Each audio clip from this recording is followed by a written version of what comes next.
पाकिस्तान तहरीक इंसाफ के चेयरमैन और साबिक वजीर आजम इमरान खान का कहना है कि ये जो मर्जी कर लें, अवाम ने उन्हें मुस्तरद कर दिया है। पार्टी की सियासी कमेटी के अहम मशावरती इजलास में गुफ्तगू करते हुए चेयरमैन इमरान खान ने कहा कि पंजाब के अवाम का फैसला देखकर ये ओछे हथकंडों पर उतर आए हैं। सियासी बहरान से निकलने का वाहिद रास्ता फौरी शफाफ इंतखाबात हैं।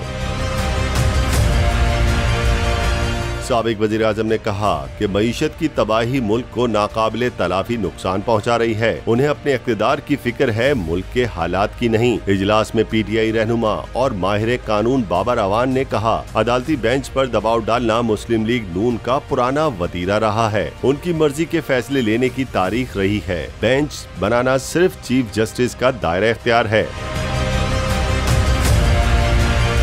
बाबर अवान का कहना था कि अदलिया मुखालिफ मुहिम से लगता है कि पंजाब के बाद मरकज खतरे में है। इमरान खान की जेर सदारत इजलास में vice chairman Shah Mahmood Qureshi, secretary general Asad Umar, Fawad Chaudhry और शीरी मजारी समेत दीगर रहनुमाओं ने शिरकत की। इजलास में डिप्टी स्पीकर पंजाब असेंबली की गैर आईनी रूलिंग और अदलिया मुखालिफ मुहिम का जायजा लिया गया।